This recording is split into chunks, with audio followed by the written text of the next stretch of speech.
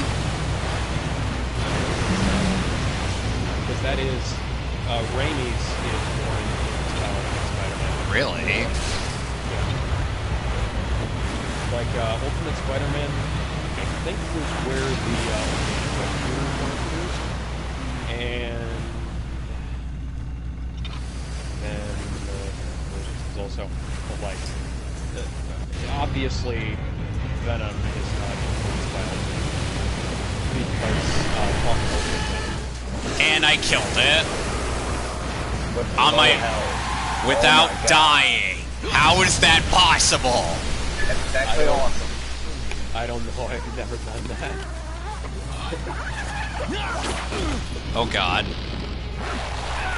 Why is there a... Is that a boat sitting on the edge of the lake? Yes. No, that's a car under the lake. Why is there a car in this lake? Because they wanted to throw it in. I guess. Oh God. I just skewered Nessie without firing a single bullet. Good thing there was an unlimited supply of harpoons on this boat. Yeah. It's a good thing I packed my infinite harpoon. Another day for Leon Scott Kennedy. The rope is shaped like an infinity symbol. No, Watson. Oh no, he's coughing up blood. He's doing them drugs again. God damn it. Dopamine. And that's the end of chapter 1.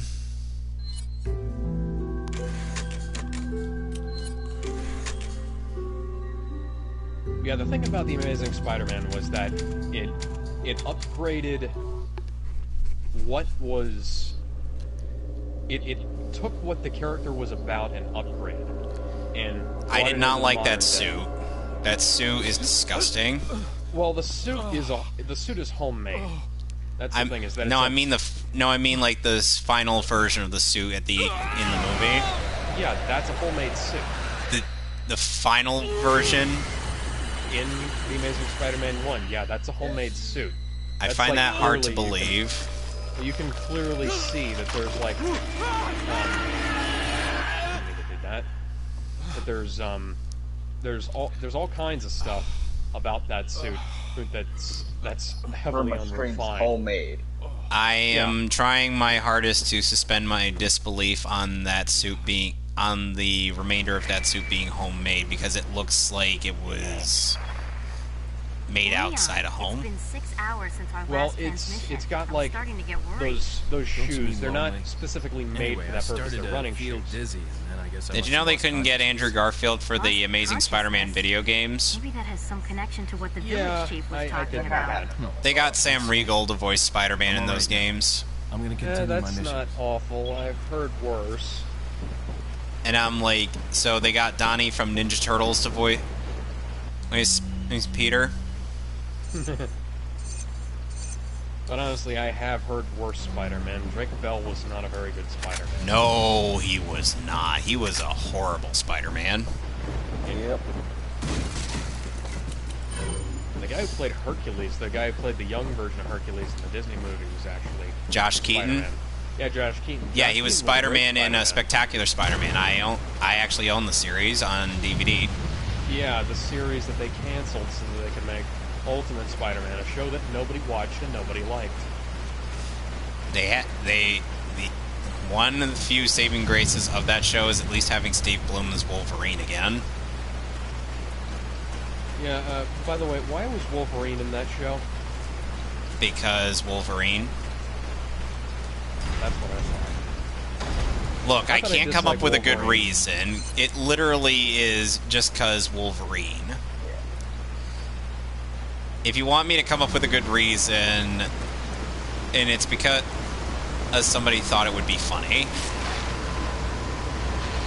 If one day Peter Parker and Wolverine switched bodies at one point.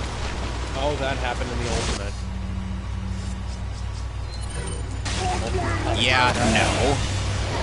And that was weird. Wolverine is kind of a weird guy. But then there's that one time where Deadpool kills the Marvel Universe. I try not to think. Not for any particular reason. I just don't really like that as a concept. And then he goes on to kill other fictional characters. And then Deadpool has to come in and kill Deadpool. Before after he went back. The only way to stop a Deadpool is another Deadpool. Or Gwenpool. Oh god, remember when Gwenpool used to be a character? Pepperidge Farm does. She was a great character too, and now she's just Harley Quinn. And then Harley Quinn and became Gwenpool. Yeah, it's like a snake eating its own tail. It's the Ouroboros, or Ouroboros, whatever. Ouroboros. Well, Bravely Default pronounces it Ouroboros. Oh, and Bryce Papenbrook voices one of the main characters in Bravely Default. He plays Tiz. I've never played that game.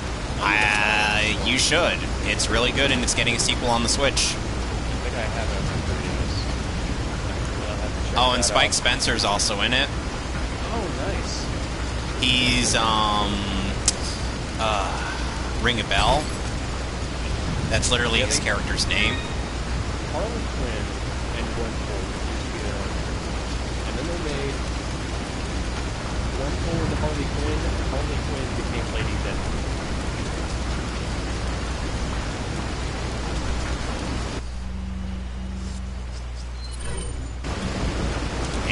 And people wonder why My Hero Academia is beating the pants off of Marvel and DC in terms of sales.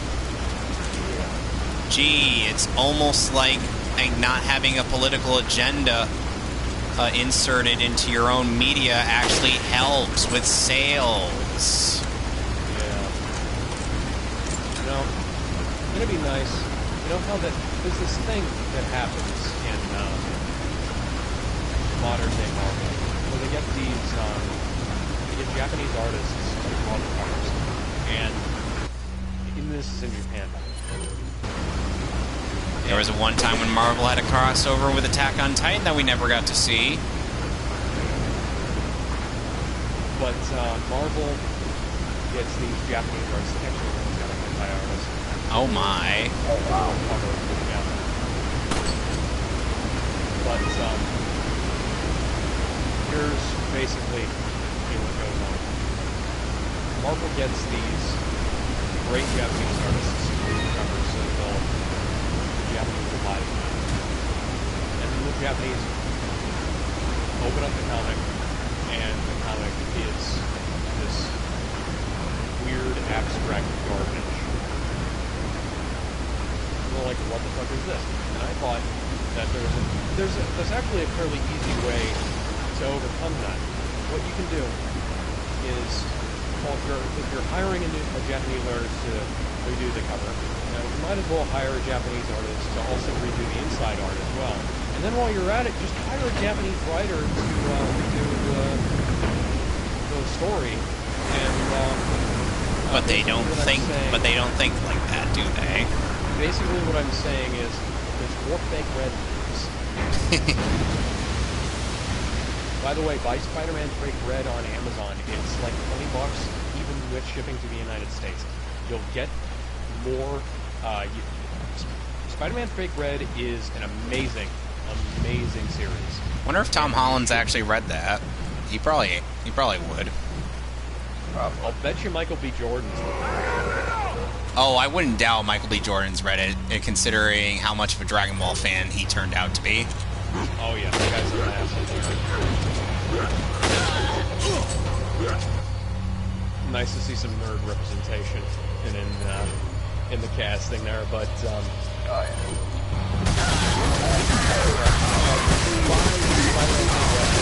Amazon.jp and Oh God. Well, that was a setup for disaster. you can Amazon will. Hey Frank, can you do any like in, Daxter death quotes? Like anytime I die. Better you than me. I swear this feels like it's more preparation for myself when and if I get to playing Jack and Daxter. Yeah, you can buy the collected edition of Spider-Man Fake Red at Amazon.co.jp. Look for Spider-Man Fake Red, Volume 1. It's up for pre-order. It's like $20 in the United States, which seems like it might seem like a bit for a comic book, but it is quite a lot of story. I'm guessing not that kind of story. Well, it's really good, and the thing is that even if it's not continuous, it is mostly a self-contained story. So you won't be left with like an incomplete thing if they don't continue it. But if you do buy it and they do continue it, you'll get more of it. And it's really good. It's not that I think. I think there might have also one thing to consider with Tom Holland's character. Also, the director and who's writing the character, also take that into consideration. So, that first movie, I'm sure he's just trying his best to portray the character. But the thing is that you also got to put some faith in the people directing you. Oh, I have no faith in those people because they let those movies happen. I'm partially kidding, but the thing is that Spider-Man: Homecoming reads in part like it was written by Dr. Lancelot Swaits from Bones, because it was written by that guy. They did actually do one scene that some people did want to see from the comics. The part where Spider-Man's like trapped under rubble and then he has to lift himself off of it. that was like the most weak sauce lame version of that scene I've ever seen. But I'm sure. But did we actually get a did we get a different version of it outside the comics? Just curious. There were a few versions. There are a few variations on it within the Raimi's Spider-Man, obviously. What are you selling? There were. They didn't have one in the Amazing Spider-Man, but they probably would have. The only thing they ended up recreating from Gwen Stacy, yeah. Yes, because that seemed like the only thing they actually gave a damn about. I honestly don't think they did, because it was just that was so hollow. That was like, that read to me exactly the same way as What are you buying? What are you the buying? Deadlift from Homecoming did. Is that all? It was just them trying to elicit an emotional response without actually knowing why the thing was good in the first place.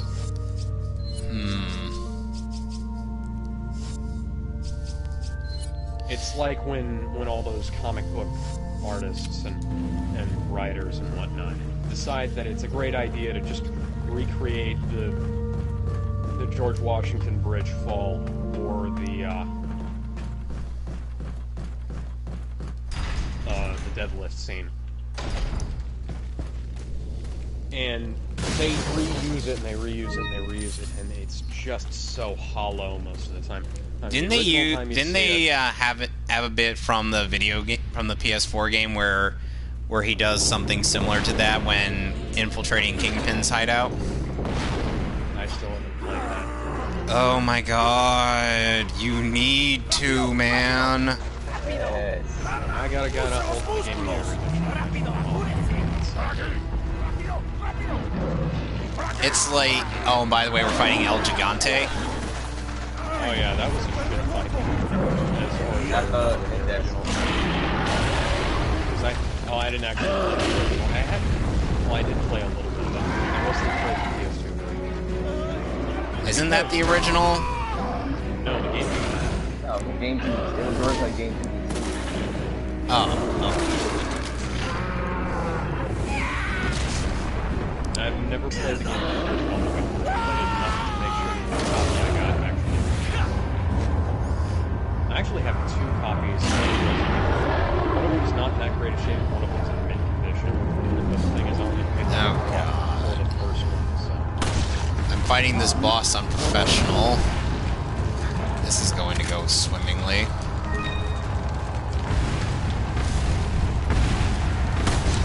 not paying attention to the game I'm talking about. I know. So I'm dying a whole hell of a lot more than I usually do. I barely died in this. That's amazing. Unprofessional. I've died so many times in professional.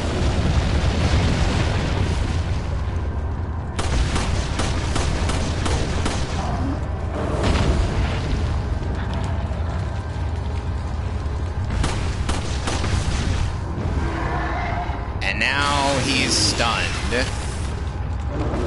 But to me, I see the Deadlift scene in Homecoming the same way I see, you know, the fall in Passing 2 and the oh, that's a really weird effect that happens when the reflection when you jump. That's cool. And the fact that the eyes move around in the MCU Spider Suit. It's Well, just I think stuff that's that also to emulate that. I think the eyes moving around is supposed to emulate how the fact that in the comics it's animated it as well. Yeah, but the thing is, the mask isn't supposed to move around. I'm thinking it's more like what works in a drawing doesn't work in like live action. No, it really doesn't. Because they came up with this big this excuse basically to have the eyes move around, which doesn't hold up to scrutiny because Peter Parker's supposed to have these super spider vision powers.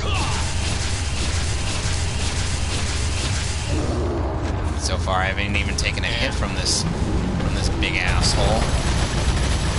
And then they basically put that in there so that they could say, look, it's comics accurate, see? And it's really not. That suit is like outside of being able to Spider-Man suit. That suit is the least comic accurate. Ooh, yellow herb. In the 70s live action American series. Okay, I can't absolutely say that. But the thing is, it's one of the least accurate. Ah, hell, he grabbed a tree. Live action depictions. And, like, Spider-Man puts away the belt. Oh, God! Belt, but the thing is, he doesn't actually have a utility belt on the back of his suit where he can mount that. And that's more of a criticism of the filmmaking than of the suit itself. But if they wanted the suit to do that, they could have just made the suit do that. And I'm a vocal opponent of web shooters as the primary. And he's down. Of webbing in Spider-Man. Like, why am I actually getting lucky on these boss fights? You know, I can't tell you.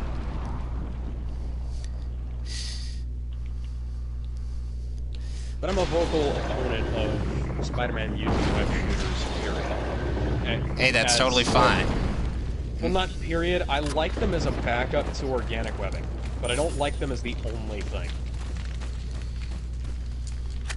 And there are very good reasons for that. One of them being that, as was pointed out in a PBS documentary about the character, or that was something that kind of got left out. And for another, why not?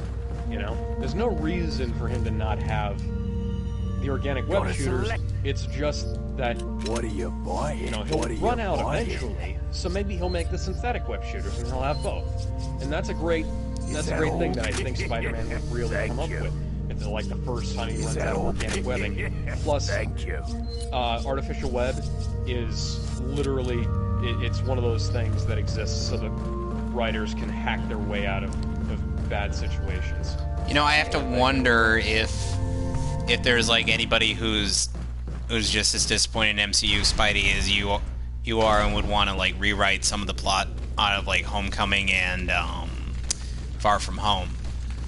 Because I could see some of those things working, but it's just like it's just like you really need. It's like I would think first thing to put on the to-do list is like maybe have like some sort of flashback to like Uncle Ben or something. I know as much as origin fatigue.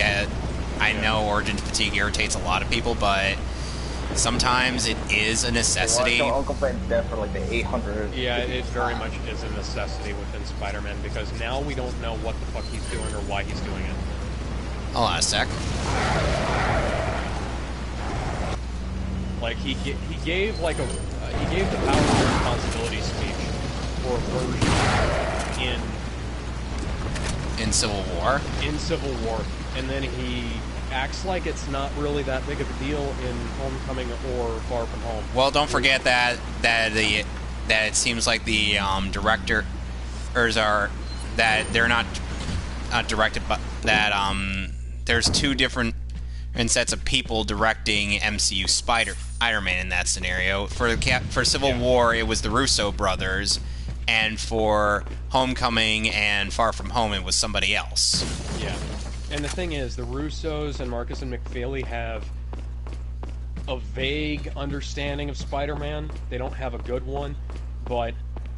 I mean, the Russos at least did try to Sorry. John Watts and the 6 writers for Homecoming and the 2 writers that they had on Far From Home they don't have an understanding of the character. They know what they were given, and that's about it. Ay, Feige, what are you doing?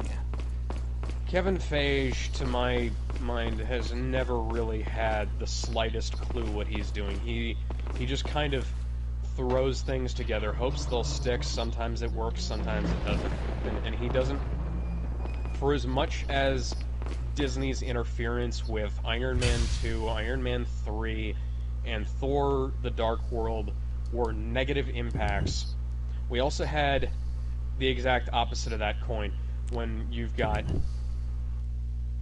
Thor Ragnarok, which is a movie that you get when you have very little oversight. And that's a bad thing sometimes. Not always a bad thing, just sometimes. And in the case of Ragnarok, I'd argue that it very much is a bad thing, because there's a bunch of places where the movie could have been cut. And imagine, you know, I'm not one of those guys who says that you need to... Puzzle God. I'm not one of those guys who says you need to cut judiciously. You know, cutting, to me, is a last resort. It's the last thing you want to have to do. You want to refine everything in the writing process. You don't actually want to have to do that in the editing process, because that'll wind up with a really choppy film. What you want to do is you want to refine everything during the writing process so that it's the most coherent it can possibly be. Ashley. Don't come! Hey, take it easy. No! Then you've got stuff... Calm down. Everything's going to be just fine. Like Spider-Man... My name's Leon. I'm under the President's order to rescue you. Yeah. No, like Ragnarok. Like Thor Ragnarok. Father? That's right. And when I have I'm to the get guy you out who's of saying here. that Come you with me. need to cut this down, that's saying something. Because There's not a single joke in that movie that doesn't go on It's longer Leon. than it should. I've succeeded in extricating my subject. Guys, I don't mean to derail this conversation, but I just got Where's the Ashley. extraction point? There's another Okay. trail that you can take to get out of the village. The And chopper will it's pick all you gonna up go beyond- downhill from here. I'm on my way. All down. Yeah, here come the depths. All because of this little bitch.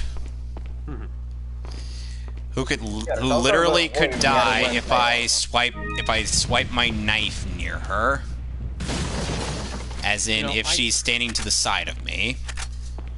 Kevin, do you remember which movie came out first, Ragnarok or Aquaman? Ragnarok, because Aquaman came out in, because Aquaman Like came... late 2018. Yeah, Aquaman came out after Infinity War, dude. Okay. So, is it possibly safe to say that they saw the success that Ragnarok had and tried to recreate it with Aquaman? Probably. Possible. Especially considering the infinite fucking reshoots Who are you? that Warner Brothers and Disney appear to be so fond of these days. You know, the reshoots that ruined the climax of Wonder Woman and all of Justice League. And What do you want? that were the culprit of Solo costing $600 million. No longer will the United States think they can police the world forever. Although He took a hard L on... They took a hard L on that one. In order to give her our power. Disney's been taking hard L's lately. I mean, Solo, and then there's Onward. Sequel trilogy in a nutshell. Onward was just a... Honestly, I think Onward, I think they shot something aside in my neck. from the god-awful What did animation you on do that to her? troll, Oh, you know, stuff. Planted her a little I'd say that Onward was there's more of going the... to be one Onward hell was of not a the party victim of when she Disney's returns home hubris, to her loving like stuff like father. Captain Marvel or... But before that, I thought I might bargain or with Solo. the president for some I'd donation. say that that's more of a... Believe it or not, it takes quite that's a more lot just of a money case of to keep this church bad up and circumstances. Faith and money will lead you nowhere, Sadler. Unfortunate, but Oh, you know, I believe I sometimes forgot that to happens. tell you that we gave Yeah. you the same gift. When I was unconscious. So, Oh, I truly hope now you here's a got question. out Is... but special So, contribution. based on any of what you've seen of My Hero Academia, what does any of its aesthetics draw you in? I'll have total The control designs, over your certainly. mind. Those are Don't you really cool think designs. This is a revolutionary Yeah, way Horikoshi to is promulgate what's quite true. like the fanboy more like an himself. alien He invasion, if you ask me. even drew his own version of like Heath Ledger Joker before or doing My Hero Academia, and it looks sick. I'd like to see how he'd handle drawing like an Avengers comic or Leon, Justice League comic. what's Oh, gonna I'd happen kill to to us? see that. Yeah, got into this get mess, him to do we like can get out. get him to do the next Justice League Avengers crossover. Have him write it and draw it. Yep. And you know, the thing is, you know who's the character that ends up getting the worst from first impressions? So Bakugo. that's the fire guy with blonde hair, right? Fiery guy. His quirk is explosion. Literally, he sweats he sweats nitroglycerin. Oh, so he and Mega Man would be a match made in heaven. So here's the thing. In the first chapter or first episode of the series, Bakugo straight up tells Midoriya if he wants to be born on some quirk in his next life, then he should go kill himself. Bakugo, I'm kind of sure that's not how that works. Buddhism kind of frowns upon that you're not supposed to just end yourself. That'll put you down on a level of enlightenment. That way you won't actually come back. Well, don't forget that at this point Bakugo also suffers from the early installment weirdness that Kentaro Miura's Berserk did. Like, this is the kind of thing that's like later on you would never see again, and it would be weird going back and rereading or rewatching this bit. So essentially, a lot of stuff like that. So essentially, because the very first scene in the original Berserk manga has Guts literally having sex with a demon. The same female demon that killed Corcus in the eclipse. Got some red. Okay. What are you buying? And though it was a trap to lure it in and then kill her with the arm cannon that he has installed on his prosthetic. Hold on, my dog's back down here.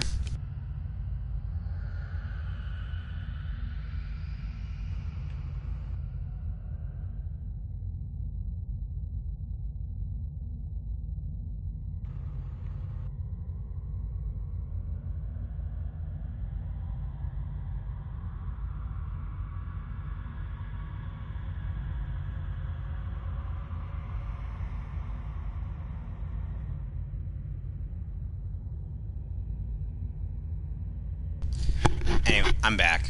Anyway, where was I? You were saying something about how Guts had sex with a demon? Yeah. Yeah, he was having sex with a demon in literally the first chapter, in literally the first few pages of the first chapter of the manga, and then off-screen he shoots her with his cannon, and that they don't show until after he fights the Snake Baron later on. I was gonna say which one, but that'd be too obvious. The Snake Baron, in being a character who's introduced in the who's introduced as the first enemy that Guts encounters, but is only shown in the '97 anime and in the Berserk or Dynasty Warriors game. Yeah, I was talking about his cannon. They'll make a Dynasty Warriors game out of anything, won't they? And it's like, it's not that Berserk and the Band of the Hawk looks like a bad game. It looks very nice, but it's like it's like most of the cutscenes in the Golden Age arc portion of the game are literally ripped straight from the 2012 trilogy, except heavily censored, or due to the fact that apparently, even though it's an M-rated game, we can't show boob, nipples, or genitals. Dude, remember, it's an M-rated game. Any that were shown could be adults only. God of War. Yeah, I was about to say God of War, Grand Theft Auto. Grand Theft Auto: The Lost and the Damned famously had a big old dick swinging around. Oh, wow. And don't forget, Saints Row had the Penetrator. Yeah, the big floppy dildo weapon. No, that's a big picture. That's not someone's balls going. That'd be pixelated. No, there's literally, I know about the Penetrator. Hold on a sec. I'm the Saints Row guy.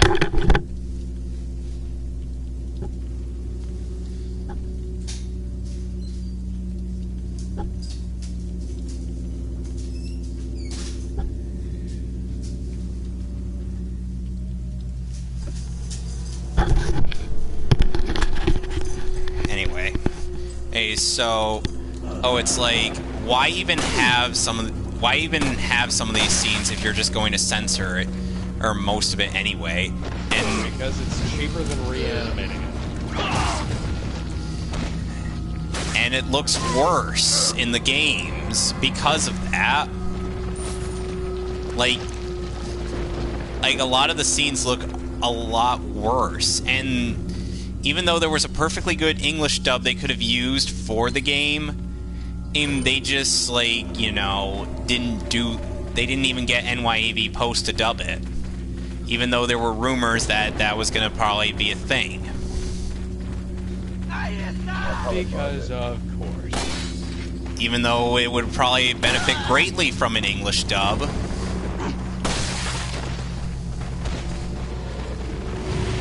Oh God. I hate these things. Meanwhile, I am in full-on panic mode because of friggin' Ashley.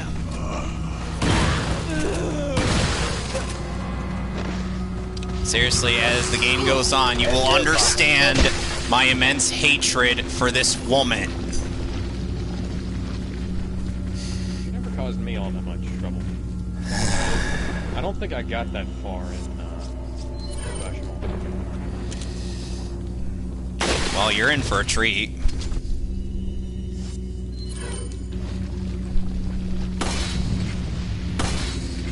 I have to literally shoot every single bear trap I come across now because the dumb broad will step into a bear trap and be like, "Ow, I just got caught in a bear trap."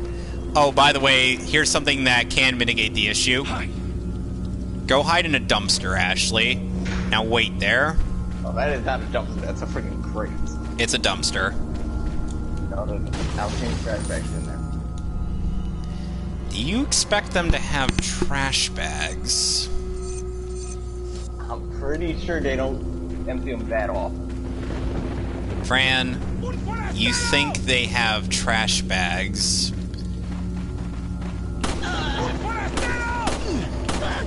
Yeah, you're right. Yeah, you're right. They're covered up. Back all over the place.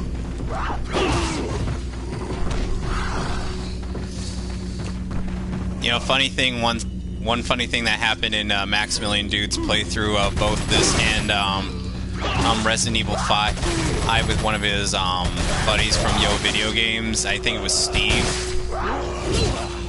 He basically, there was a point in the game where where they were fighting Wesker, and Chris went to go pick up an item, and he ducked to save his hide. Yep. Oh, yeah.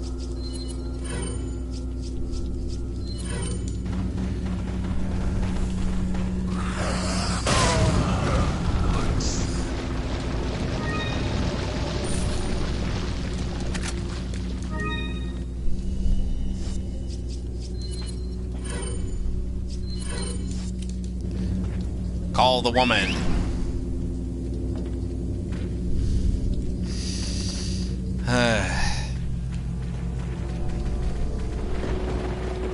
You know, sometimes people wonder why, except out of nostalgia, they don't go back to play this game, and I'm like, Ashley is literally the reason.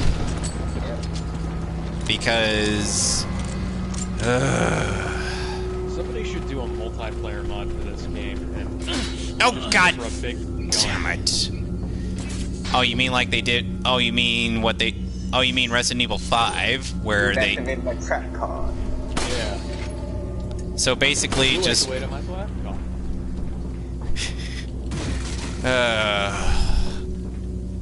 friggin' Okay, at least these would just be friggin' some trap that would stop people from attacking, not like. You know, sadly. You know, sad thing to admit, but Curtis Arnott is sadly the best actor that ever played darts because, for one thing, Wayne Grayson as darts kinda sucks. Thanks a lot, 4Kids, for recycling your talent yet again, even though you have an entire NYEV post to comb through. And also, the Japanese version has a woman voicing darts. That's never a good idea. Just quick tip to any casting directors out there: don't cast women as men ever. Also, the young boys. Yeah. Don't cast them as young boys either. Cast adults. Cast Spike Spencer. Yeah. Cast people who can sound like young boys. Or Brian and Beacock. Yeah. Or Joshua Seth. Yeah. Cast people who can sound like young boys. Don't cast women as men. Don't cast women as men. Just don't do it. Because when women have to do that voice for a long time, it screws up their voice. Literally. Like, Colleen Clinkenbeard's voice has been wrecked from voicing Luffy all these years. And Gohan. we try not to talk about clinking beards, Gohan. If I ever do Dragon Ball Z Kakarot, we are going to have to. Oh, God. That game's dubbing, I'm like...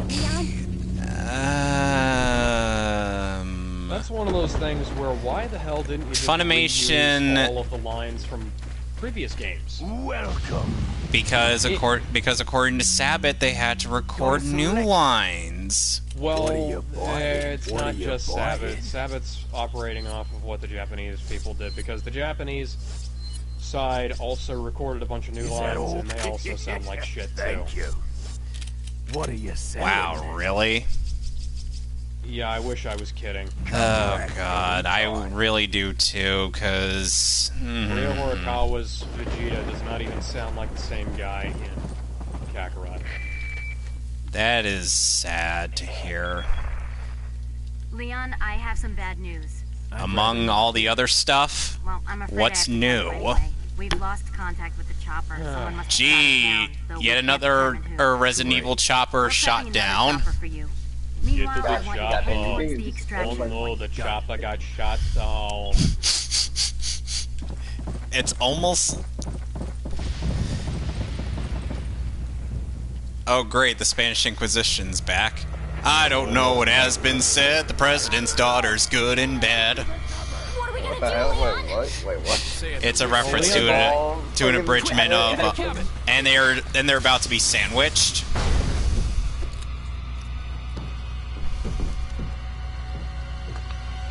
See, Leon doesn't actually find that out in this game. What? Small world, eh? Well, she comes on to him, but he never actually takes her. Doesn't matter. Why didn't she ask for over or him to stay over for a little bit of And I don't overtime? believe there's any relevance with my figure and my standing. Who are I didn't you? know we were escorting a Oh, bitchy excuse sandy me, cheeks. Your Highness.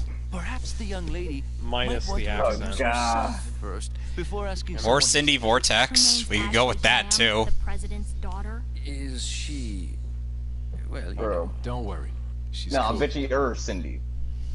No, her voice actress is also Supposed to be Cindy. Some kind of obvious symptom before you turn into one of them anyway. I know that. Look. That's what I'm saying. That's what I'm saying. Actually, bitches. Ashley, upstairs. There's a blue chest on top of these pipes, and I need to get to it. All I have is a white weapon. Hey, Luis, you mind moving out of the way? I'm gonna buy us some more time.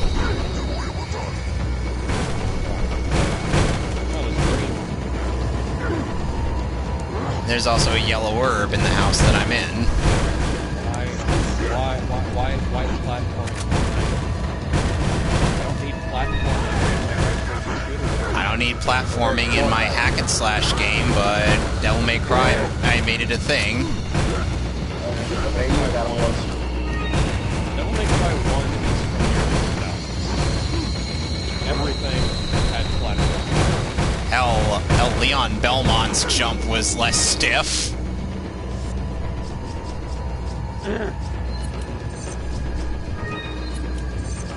I am not making that up. I've played Lament of Innocence, and Leon Belmont has a less stiff jump than friggin' Dante. I don't believe that.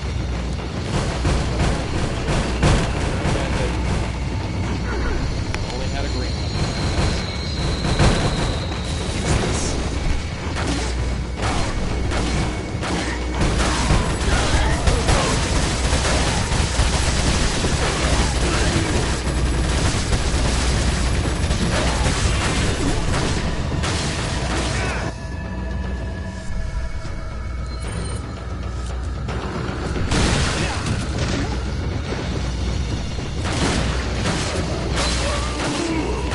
Hey.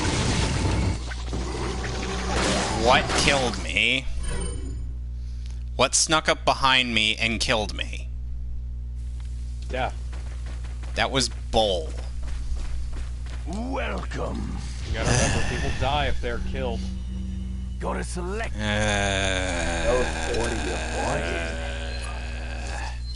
That translation. That's that so all? bad. Thank you. What are you selling? I've never known. Was that the official translation or just a fan translation? I think that was a fan sub that evolved into a meme. Because of like how... that. Yeah, it's like that all according to Keikaku. Ooh, Keikaku. I'm like, why didn't you just put in all according to plan instead of all according to Keikaku? Oh, right, because they're more a fan of Japanese words than they are of English words when they're supposed to be putting that on the screen. And that, and in the words of Ten Shinhan, fucking weeaboos.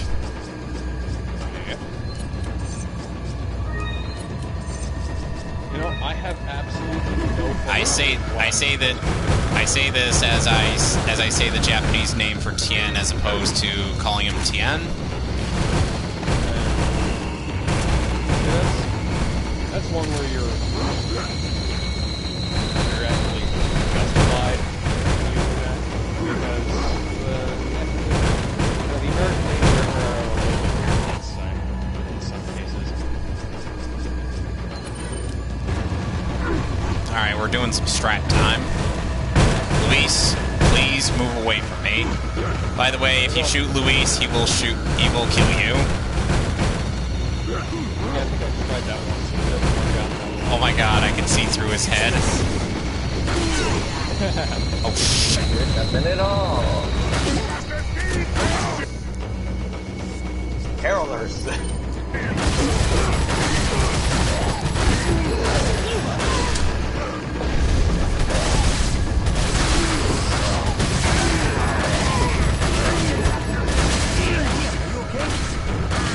I've ever seen another player in this yet.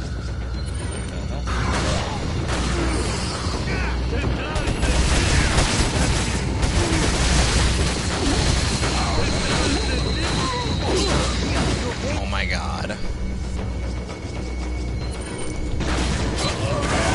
Oh, come on! Just take one little... Damn. Did you see that? See, this is where my bad luck is gonna strike. Right before the flash got him. We're gonna be here for a while, gentlemen. What are you Yeah, I'm okay with that. Is that okay? Thank you. Come back anytime. So... And, I'm trying to think. Are there any other series with the early installment weirdness, with similar early installment weirdness that I've described?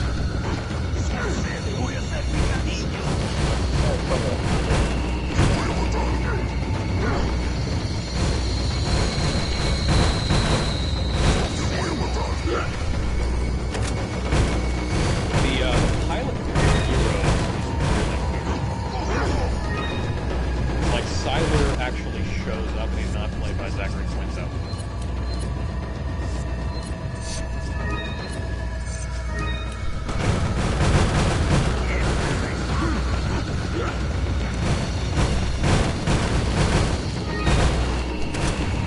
Oh, but even in the regular version, Siler voice, it's like Siler shows up in like some capacity. Actually got it. An actual voice. It's really weird because it's not Zachary Quinto's voice.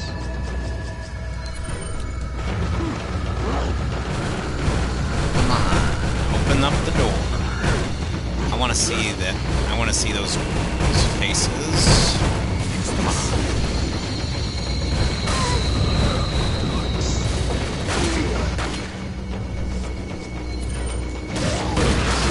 I don't think he got him.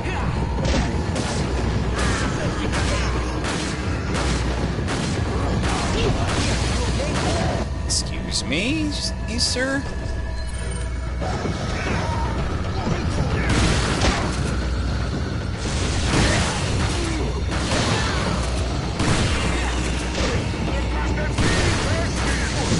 Oh, shit.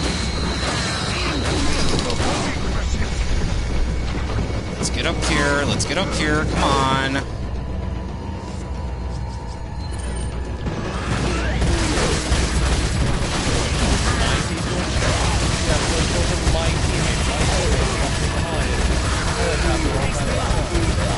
Well, would you say that you were left for dead? Considering I haven't run into anybody else yet, no. I'm planning, now that I have tested that I have a functioning controller on my Steam, I know what I'm getting.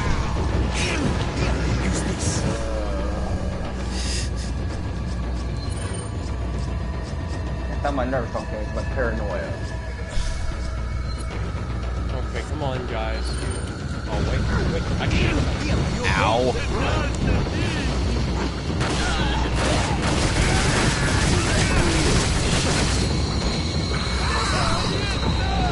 Oh.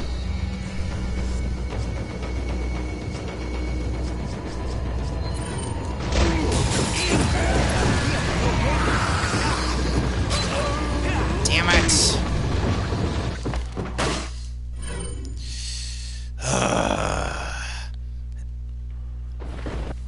Yet again. I'm surprised that... Let me just reload my stuff. Oh wait, this is already reloaded. Yep. The many deaths of me. Welcome. Got any Daxter quotes? Gotta select.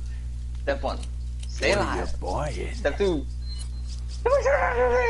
is that all?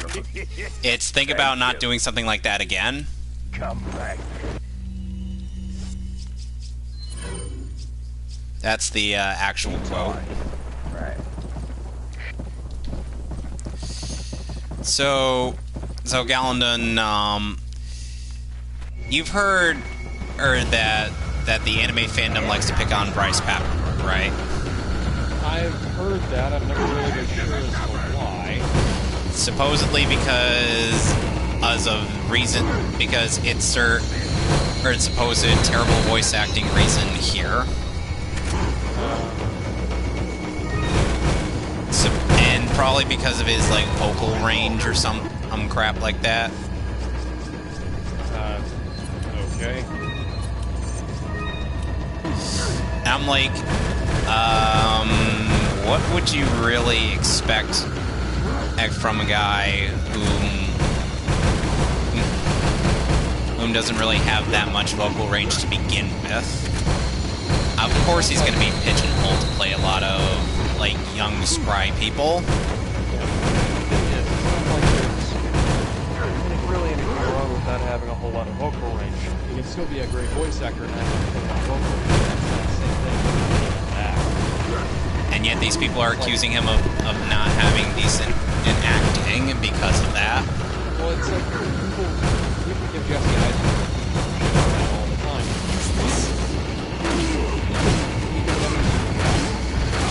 I don't doubt that since I have seen him in movies that I would consider to be actually, you know, good movies. Yeah, he plays a lot of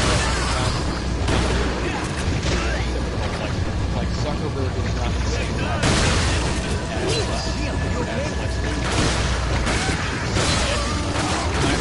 What hit me? The guy right behind you. There's a guy right behind you. Oh my. And neither of those are the same as his character from Now You See Me. And, you know, it just expands on from there. And not having a whole lot of vocal range is not the sign of being a bad actor. And having a lot of vocal range is not the sign of being a good actor either. What are you? Like, a lot of people think that, oh, just because they've got a lot of vocal range, that means they're a really good voice actor. Well, that's not necessarily true. That's not necessarily It's can you actually play a different character other than the ones that you're often pigeonholed to play? Yeah, and there's a reason why I like to try and branch out and not play as many like lead voice dads, even though I'm always casting one as dad. My mom says I I can do a wide range of characters. I'm like, I'm not sure on that detail. I could do Kermit the Voice. Now. Or Kermit the Frog, as most people would call him.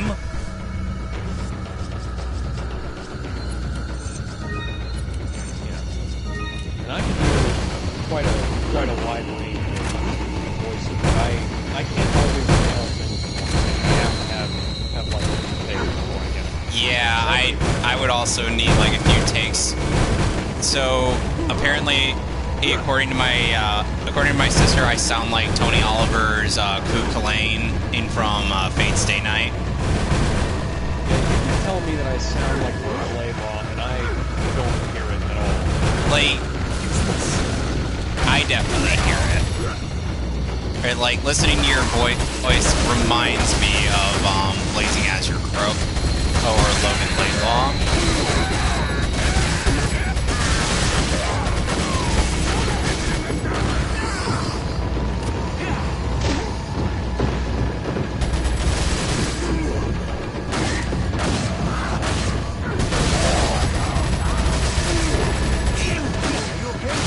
You know what I've borne witness to? Ooh. What? I've bore witness to Darkseid Phil lying on perjury about his filing for bankruptcy. No, I still haven't listened to that yet. Like, why would you do that? That is so stupid. There's a lot of things that Darkseid Phil done properly. Well, at least for now, Luis is invincible. I say for now because watch him get killed at some point. Or you can kill one of them that again. My teammates are not actually that's just fantastic. The previous part has 5 seconds left. Merry Christmas. I'm not happy.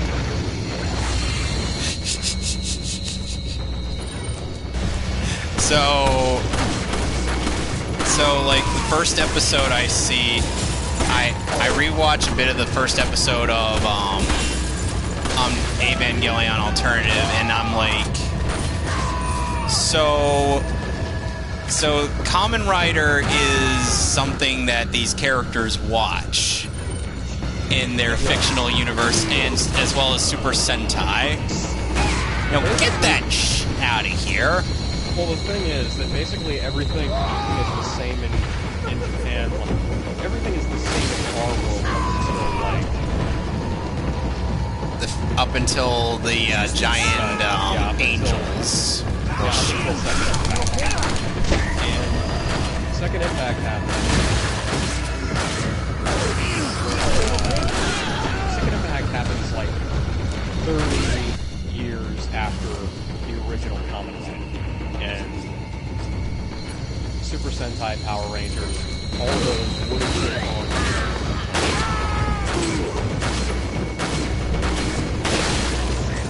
Well, considering that in both your fictional universe and in the...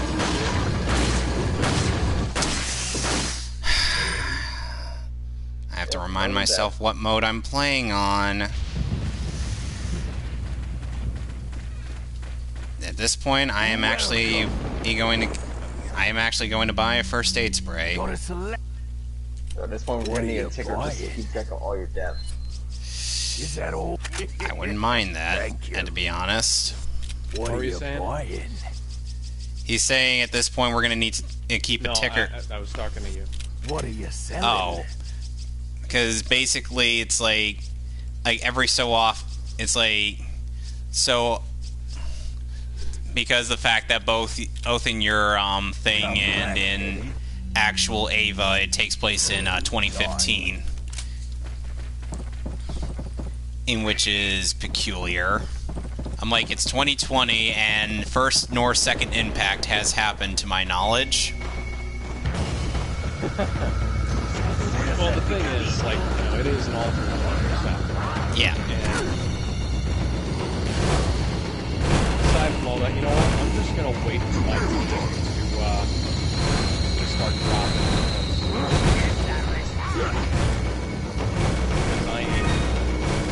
You know, Something Witty Entertainment ended up wanting to do like a My Hero Academia abridged, and of course, the guy they got for Kirito is Izuku.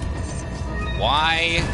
Because what else is he going to play? Let's be real here. Yeah. Well, it's like, you know, almost anything else. I'm not blaming them for that casting choice, because that was the fairly obvious choice.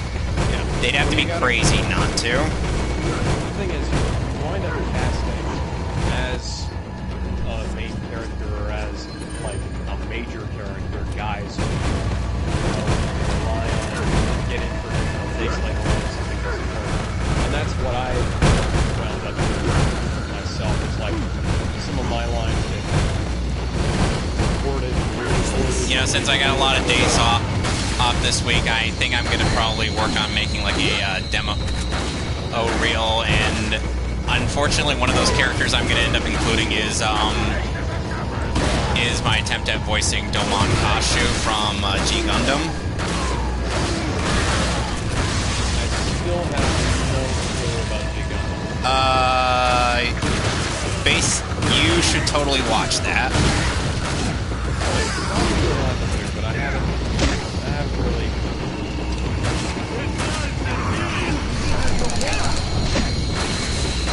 Okay, so basically, the general premise is essentially imagine Street Fighter, but all the fighters are basically in giant robots. It literally is Street Fighter from the whole worldwide tournament in Shindig. Oh, yes. I got a video. Excuse me, sir. You are being very rude. Please stop getting in my way.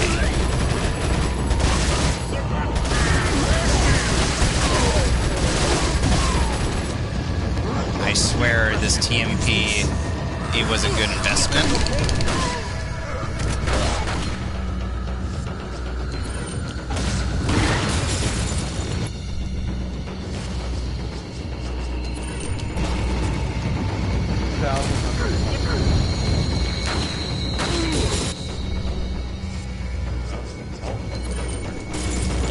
Can you go back in time?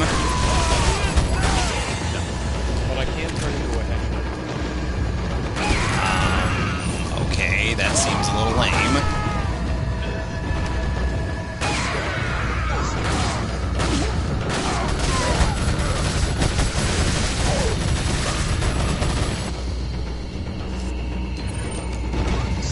If I'm being blunt.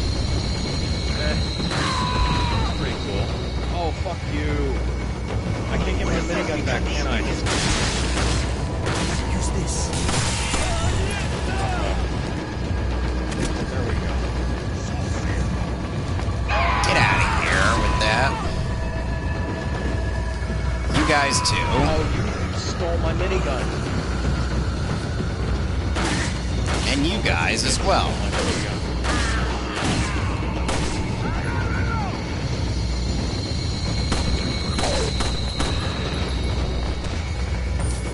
You know, if this were RE5, I would probably have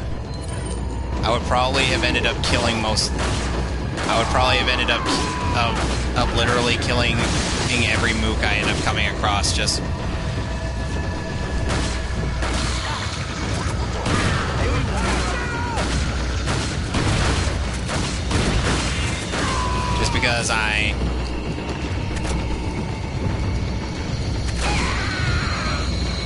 because I felt like playing with infinite ammo, because that's always kind of fun.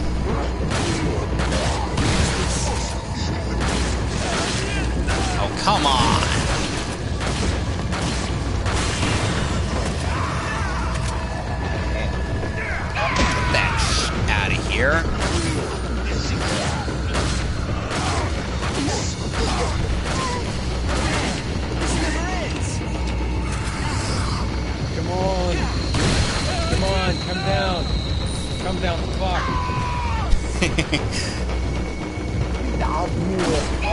know, I think, you know, I think I know what the problem with the length is with the Resident Evil 3 remake coming out. I think it's because we're so used to having, like, really long campaigns for Resident Evil that at this point a short campaign in, like, the classic series. And I somehow survived that. Well, the classic series was like 10 hours. Well, what I mean is like the old, like the old tank control thing. Like, if you, it's like if you did it all in one sitting, it would only take like a few hours. I forgot something. You guys, whereas this would take like several hours in comparison. You know, a decent playthrough of the original Resident Evil 2, Resident Evil 3, that would take like about 10 hours for each game. And you know, a remake that ostensibly has more content in it should not take less time than the original. I was just kind of proposing a bit of a theory since, well, you know, it's been a while. It's like, I mean, I was able to clear RE2 remake in just like 2 hours once I knew what to do and whatnot. Because once you know what you're doing, that doesn't take long at all. Trust me on that. So I presume that longevity is probably like from a really quick playthrough. Oh, if you know what I mean.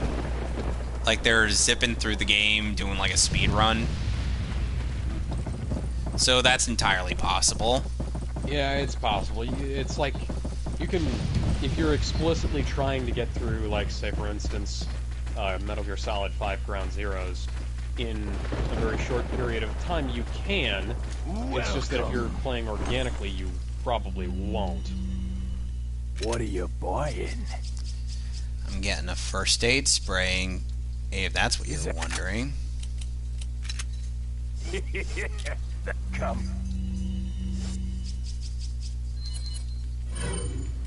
Back anytime.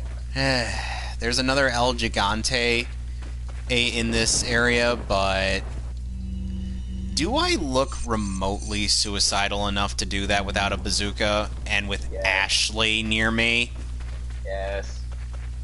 No, I'm not. You're a klepto. Especially on professional mode, so... You have kleptomania moments. Hey, it's not that I'm not going to do it. I'm going to do it when I get more money. So we're going to go door number 1 first. Because we are going to do both routes. And at least the left route gives me a dumpster to hide Ashley in. Oh, god damn it.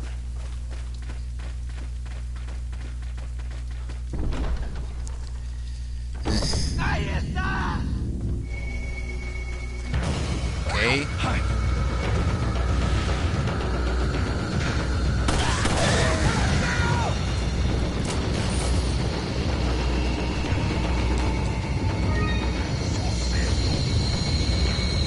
You know, unfortunately, it's like... So, you know how Japan is like a huge fan of the tsundere type character? Yeah. Japan loves Bakugo. Japan loves Bakugo to pieces. Like, he is literally... Get in the chopper! Like, he's literally the most popular character in the series as of, like, right now. We have 51 health left in this helicopter, or take the fuck off. Oh, great. More of these. Oh my god, Dolphin, what the hell are you doing? Get to the chopper. I'm expecting a predator to show up. And not that kind of predator. Why don't you have a seat over there? It's from the series How to Catch a Predator. Take off, Bear Hug. Bear Hug, take off. The only reason I know of How to Catch a Predator is because of SGV's playthrough of Mortal Kombat 9, which is quite famous if you ask me. There are several turn-ons and turn-offs for each character in the game. Thanks for that, guys. Seriously, buddy? Oh, you got us fucking crash. Thanks.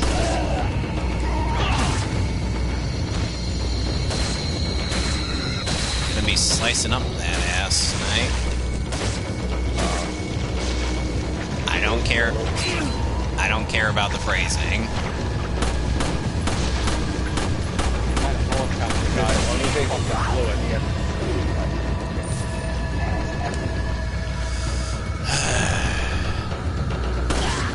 Apparently, according to my group of GalanDun, I am the booty warrior. Yeah. I am Fleece Johnson from Boondocks. You can say he is an ass man. Booty is more important than food. Booty is more important than water. And let me tell you this. Oh! Eh, screw it. The Shadow knows. What is that a reference to? It's in the name. It's the Shadow.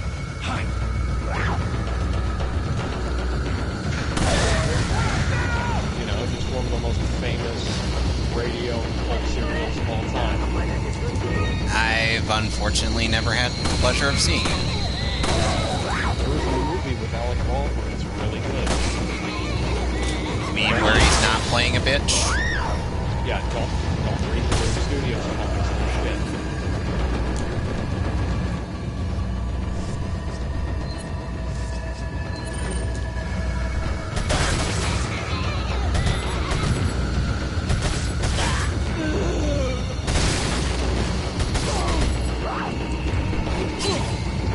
Excuse me?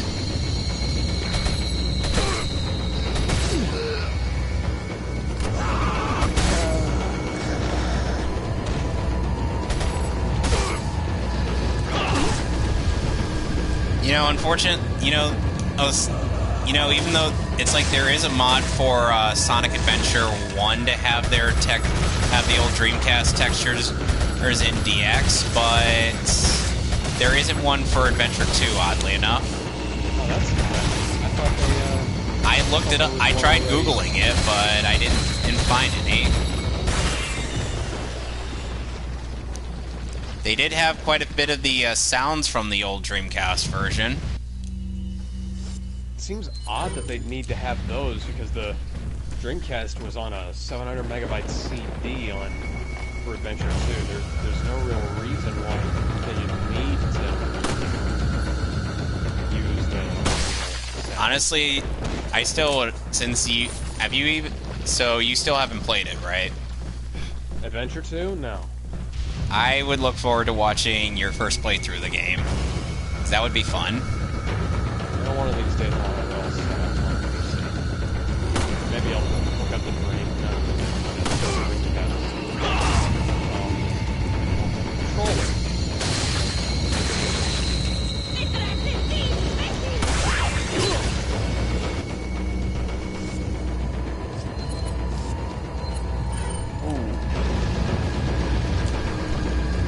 Ooh, indeed. Was there any magic involved? So there's no magic at this gathering at all? No. Oh. This was supposed to be a Magic the Gathering. Well, it is. Excuse me, sir.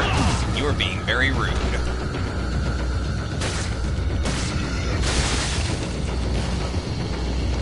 Oh, I've learned my lesson from last time.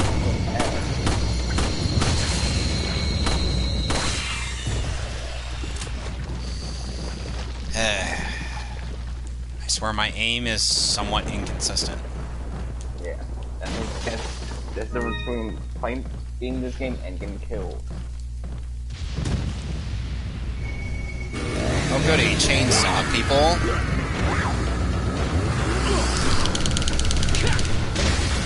Oh yeah!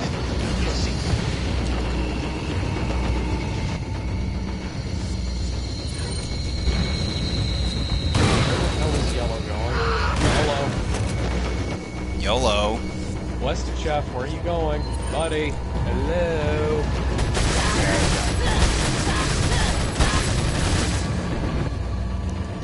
And I'm out of TMP, so you know what that means.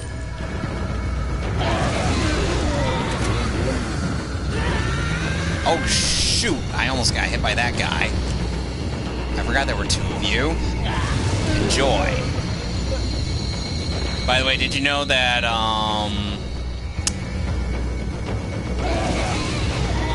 that the boss upcoming can be taken out with like three incendiary grenades in all phases?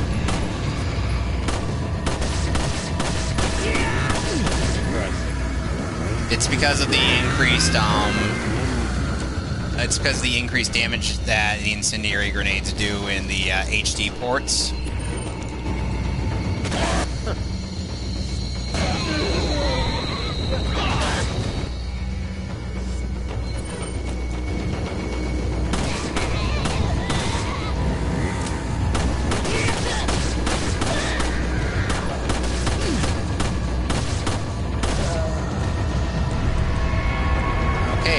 Killed both of them.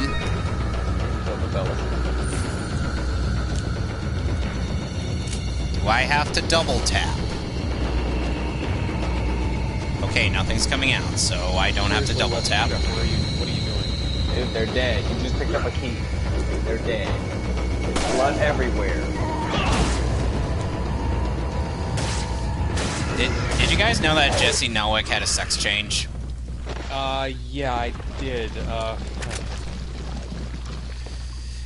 Yeah, I always knew she was a bit of a wacko beforehand, and that just kind of confirms it, because she was on Twitter talking about it, and I'm just thinking, this is not the words of somebody who's mentally sound.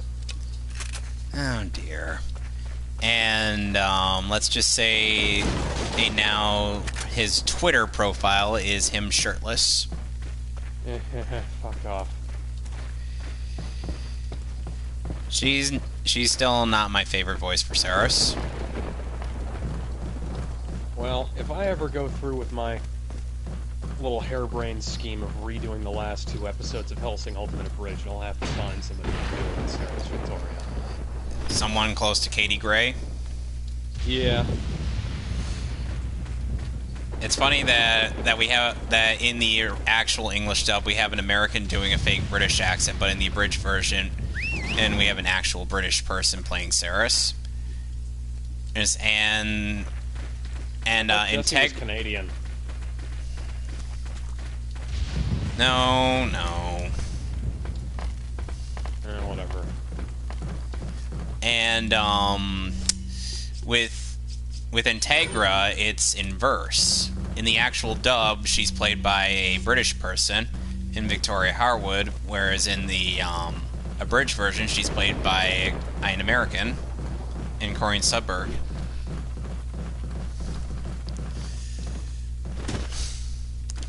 I know, I might have botched up her name.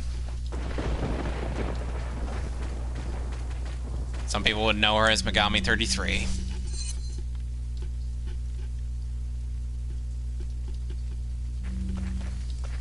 Hello? Did I mute my mic again? No, we can hear you. Okay, I just wanted to make sure. God fucking damn it. God dang it, Bobby. God damn it, Bobby. But Dad! I find it weird that Lanny and Scott end up comparing Stephanie Nadolny's Gohan to Bobby from King of the Hill. No. I think I can objectively say that that's not true. It's not a good voice, but it's not Bobby from King of the Hill.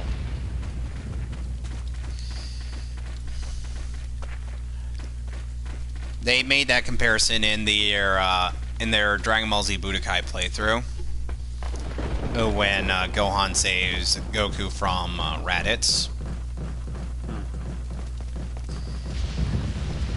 And let me think.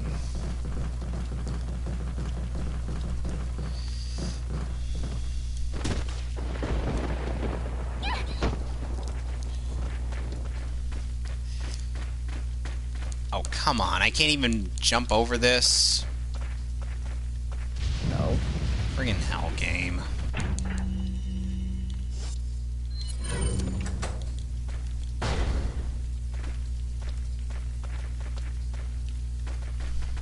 You know, West Chef, this is all your fault.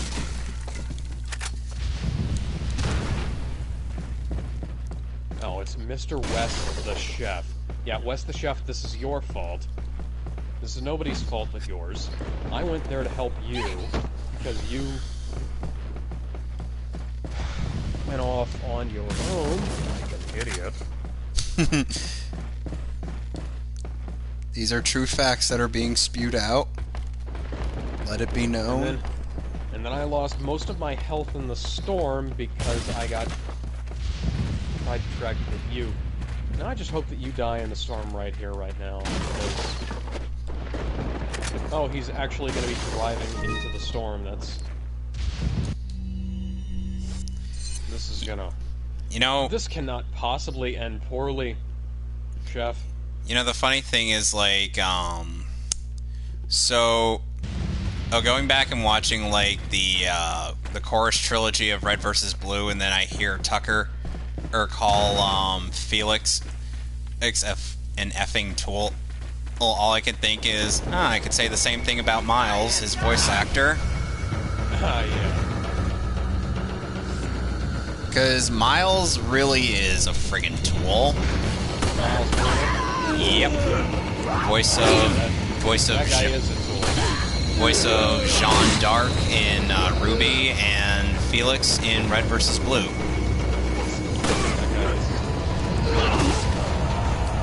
Almost as much of a tool as Kaiser. Kaiser is a tool.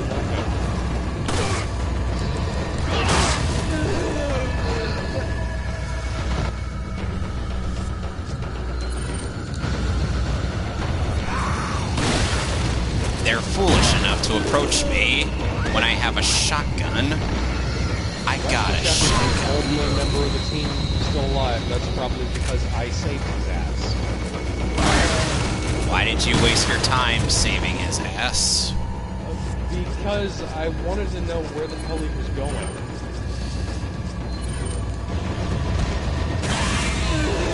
I threw fire and killed some guys who were trying to kill him. Oh, you mean like Superman drove aggro away from you? What? Oh, yeah. I'm gonna go back to that, and as compensation for the fact that if I can the shield thing, I'm just gonna make that for America. Nice.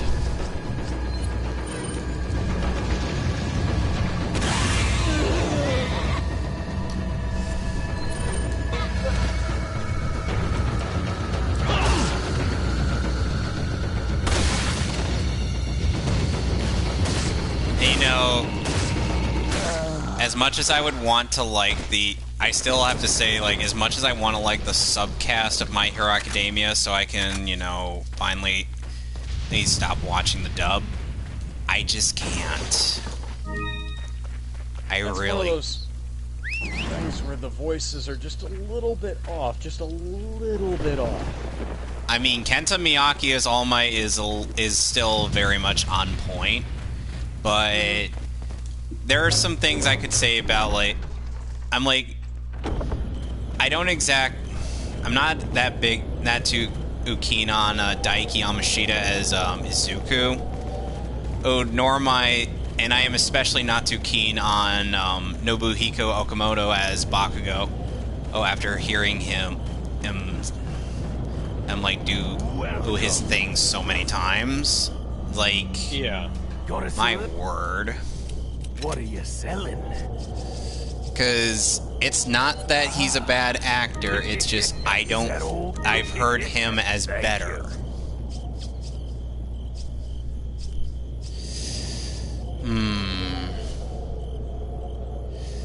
I'm thinking of selling one of my guns, but I don't know which one I should pick.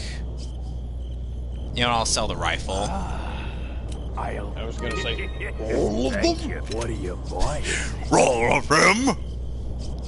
No, you gotta say it like Sabbath did in Dragon Ball when Goku's like, "Good thing you got bad aim. You missed all my vital organs," and then he's like, "All of them." Thank you. Come back anytime. Okay, so with this rifle, I've got one shot. I should not miss my chance to blow. This opportunity comes once in a lifetime. You better.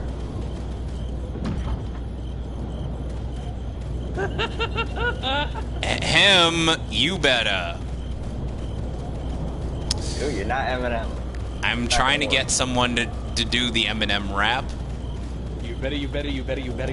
No. You better lose yourself in the music the moment you own it. You better never let it go. You only get one shot. Do not miss your chance to blow. This opportunity comes once in a lifetime. You better. This is 8 Mile.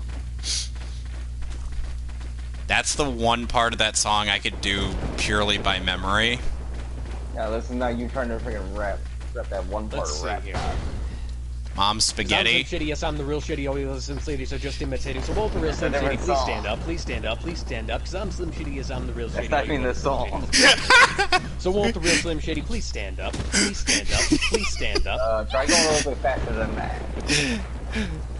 My problem was that I had to slow down because I started slurring it, and I didn't realize I'm sorry. Rap battle hour. I'm sorry, that was funny.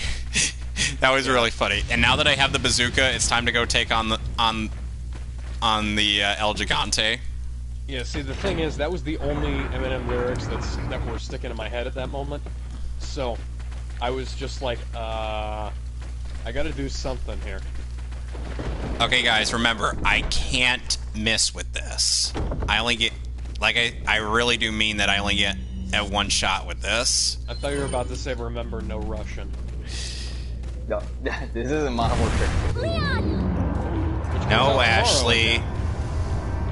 No, Ashley. Yeah, but supposedly it doesn't have multiplayer. We're done.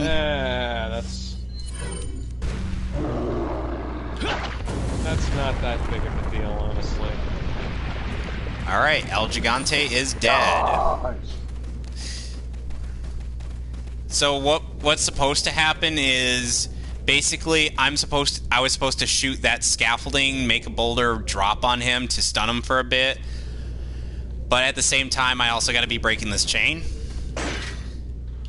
Breaking the chains around you. Yes, I think that's how that song goes. And Break these chains out loud. And sadly, I am that one person who doesn't really like Yuki Kaji in a lot of things. Going back to like the Seiyu thing. Like he can do like different characters, but it's his voice that kind of annoys me the most. Like like whenever he's told to like get serious, it's literally this. It's like he just does it without moments of hesitation. Like he always wanted to be more serious when he's better when he's, you know, not doing the serious voice that he's been doing.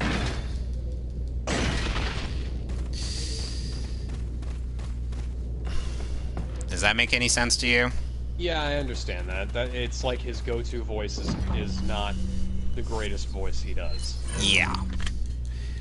Like, and it's especially evident with like Todoroki, where it's like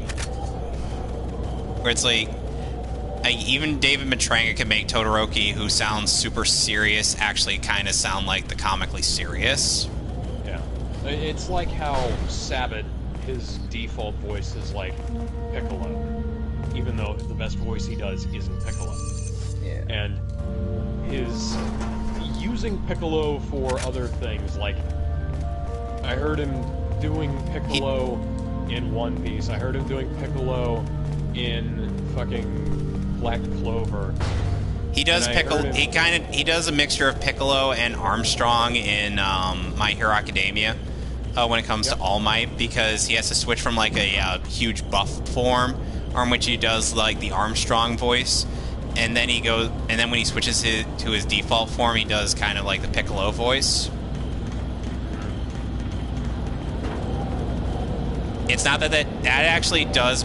It actually does kind of make sense, and for that, and I for one was like, that makes sense for, because Sabbath does sound. Of my house. Why would they get on a ski lift when it only makes them easier targets for me to hit? Because they're literally just standing there waiting for me to shoot them down. Because they're idiots. I don't know. Ow. Son of a...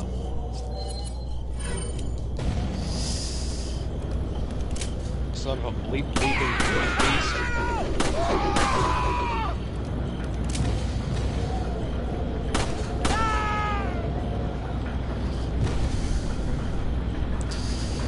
Okay, so I didn't mention this before, but any thoughts on Ashley's special uniform?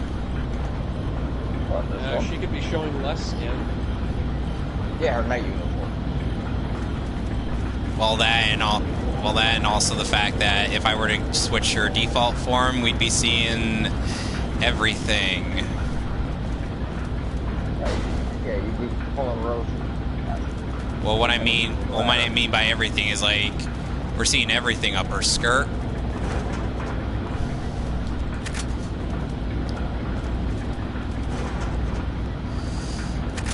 Okay, so in terms of like having a good Resident Evil experience, what is your preferred go-to game? Oh, Resident Evil 3 is a great place to get like a complete newer Resident Evil experience, because it's like the original game without it's the original gameplay without the issues that mire Resident Evil 2 and 3, 1 and 2 rather. And then there's also Resident Evil Revelations, which I think is the best modern experience. You know, Kirk Thornton is in that game. Oh, nice. And when you and I remember that scenario you were presenting earlier, that I was going to bring this up when I was going to bring this up if you ever mentioned like at one what Revelations in your little mega crossover thing, but that would be an opportunity. But if Shadow were present in your fic, Shadow, there would be an opportunity for Kirk Thornton to also talk to himself, since he voices both that character and Shadow. You know, Revelations didn't come up because I think this is right around the time Revelations came out when I was writing this. But Shadow does kind of show up eventually. So, random fact that was pointed out by Yo Video Games. Did you know that Rasputin had a 13-inch dick? I don't believe it, but Gotta select. Dicks or What are you buying? Is that all? Thank you. What are you buying? Okay, in case you're wondering why I just randomly decided to bring that up, it's there in both the Yo Video Games playthrough and Max's professional mode run, and he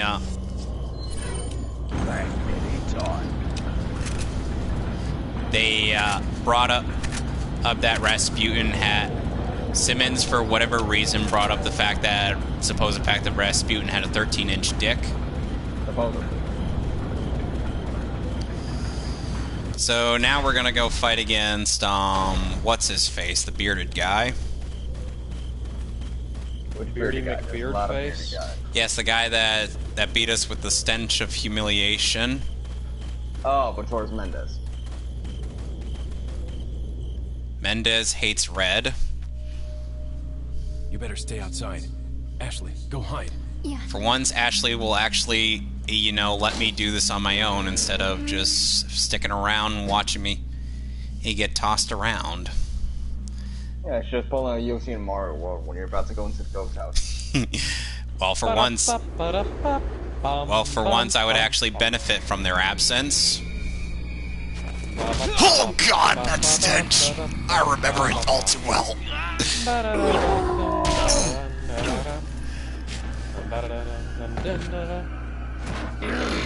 Someone's shooting at me and I can't tell who. The buttons on this guy's coat, like...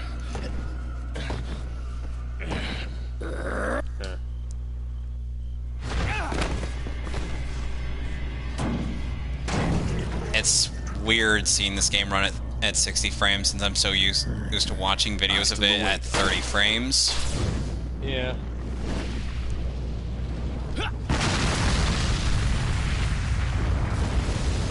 Because for whatever reason, YouTube wants to default, unless it's playing on like my PS4, YouTube wants to default to like 30 frames for just about everything.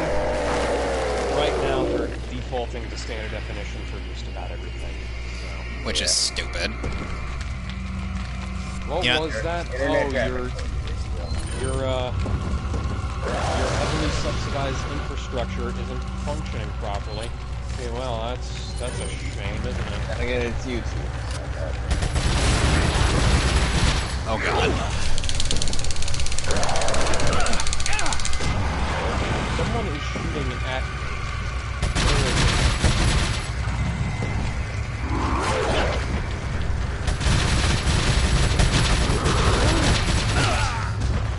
Damn it.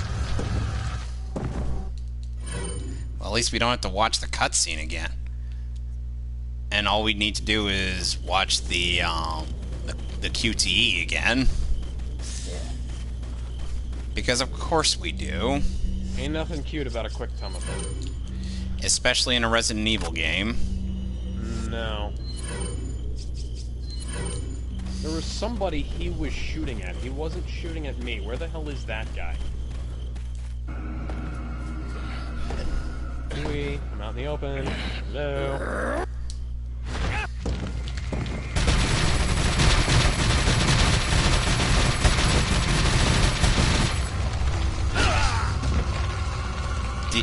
He just one-shotted me. Well, my luck's run out, guys. Gosh. You know, serendipitous that you said that. Mine has, too. Oh, place number 16. 200 deaths later. Who knows? It might actually take that long. Yo, Video Games was up for a while playing Mortal Kombat just to beat Shao Kahn. Oh yeah, not as long as it was for Bio.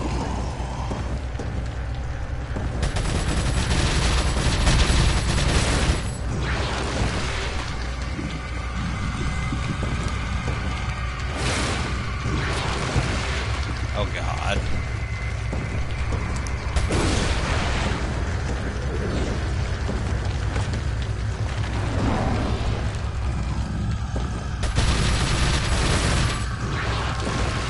I hate when he slides.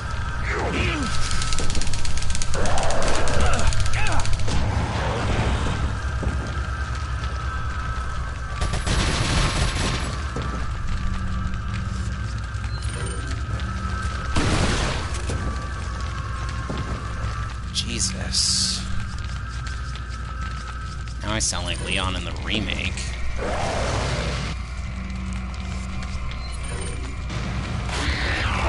Ooh! Got to phase 2. Now let's hope I last long in this phase.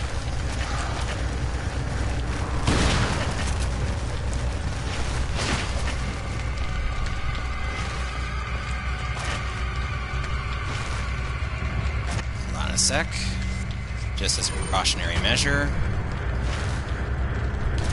Oh god. I don't like it when he's right next to me. Ooh. I get very nervous when he's right next to me. He's right up above. He's coming.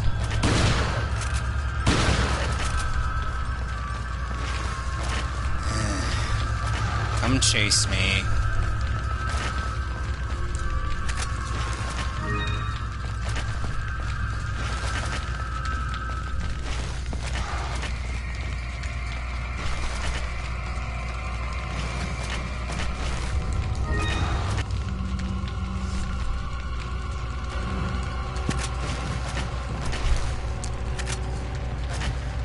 Got an email from Horizon talking about their commitment during COVID-19, and I had to think for a second. I don't have a Verizon phone. I don't have anything with Verizon. I was like, wait.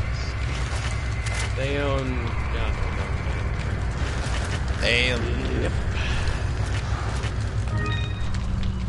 Gonna combine these two.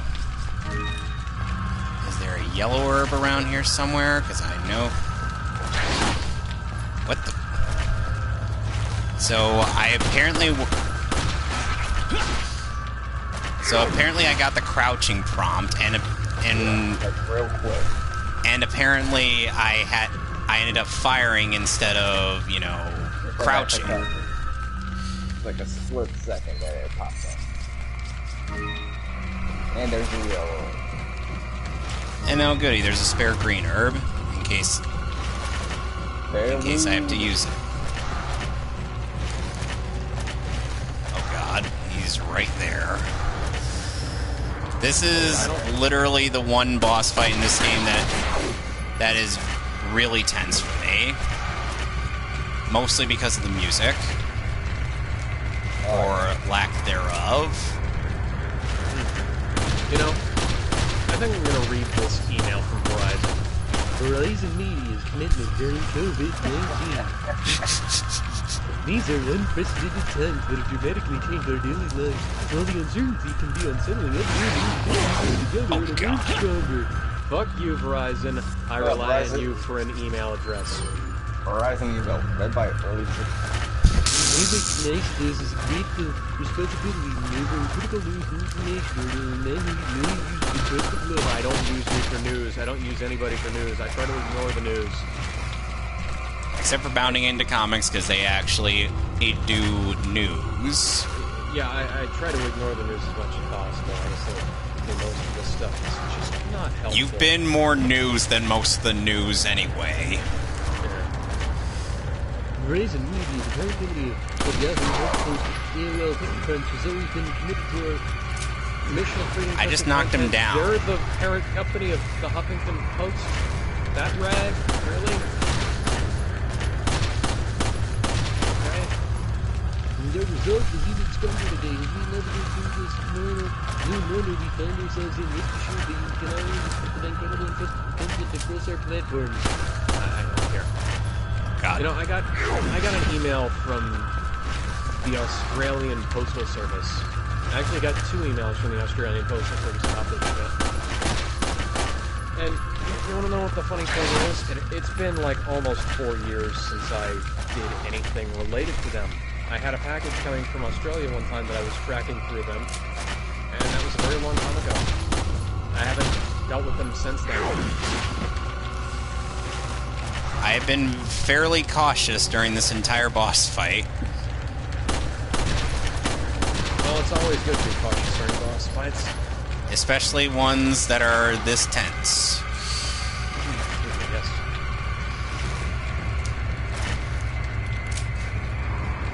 Can you imagine how I felt when I did the RE2 remake and I had to face Mr. X? Let me just say, I knew that X was going to give it to me. Oh, you knew it, alright. It was not fun. It's only funny when it's happening to other people and not when it's happening to me. Saber Spark just said, our species peaked in 2015 with Undertale, and we've all been going downhill ever since. I can't disagree. That knocked him down again. Best Buy also sent me an email about this coronavirus shit, and they said that they're going to be doing all kinds of stuff to make sure everything, goes smoothly or whatever. And guess what hasn't shipped out from them? What? My Rise of Skywalker pre-order. Why did you buy that? Yeah, I have reasons. For one thing, Star Wars is kind of a family tradition at this point, and no matter how big of a disaster it might be, we're gonna watch it together. And I killed him! Second, I do soundtrack edits, and I have a plan of something I was gonna do to the Rise of Skywalker in a set. That's not what eyeballs look like on the back. Well, of course, it's a fake eyeball. Oh, right, that's a glass eye, isn't it? Yeah. Okay. Yeah, we gotta use that to open the gateway. To get to the next area in the game. God dang it, why are you here? Speaking of eyeballs, you remember Captain Marvel? Which one? The one where Nick Fury lost an eye. Oh, right. Motherflurkin. Motherfucker. They can say fuck at least once in those movies without it being upgraded to it. Yeah. But, an R. yeah, and the thing is, it's like, they more than once, they can get away with that. I mean, the X-Men movies have gotten away with it plenty of times. Yeah. Anyways, there's a... he doesn't actually lose an eye, he just loses sight in the eye. Did they never actually watch The Winter Soldier? Did nobody... somebody had to approve that script. Remember what you said about Captain Marvel, it's a continuity nightmare. Yeah. It's a continuity nightmare for multiple reasons. For multiple good reasons. Yes. Well... From a filmmaking standpoint, multiple very, very bad reasons. I may also have to consider selling my shotgun because I'm going to be getting a new one later. That's actually 100 times better. Okay. Because let's just say that coming up, we're going to need newer and better weapons. TMP can stay.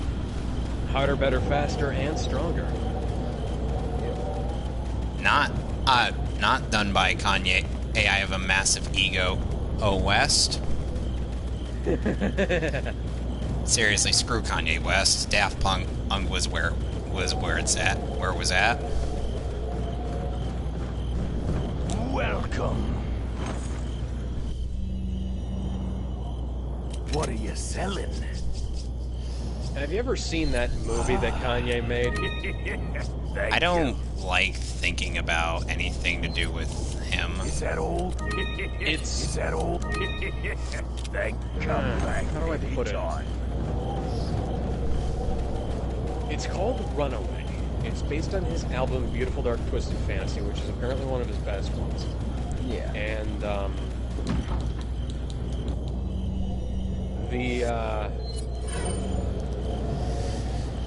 it's really fucking weird because the movie makes a lot of weird choices and like he sold it as I'm making a bunch of choices filmmakers wouldn't normally make, and yeah, filmmakers can make a lot of really stupid decisions because that's how film is made, but the thing is, some things are actually done for a reason, and certain things that were done for a reason need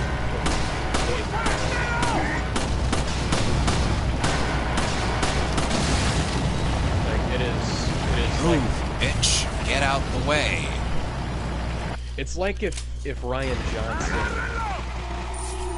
somehow had less of a clue as to what he was doing. You mean more than he already did? I'd say burn, but yeah.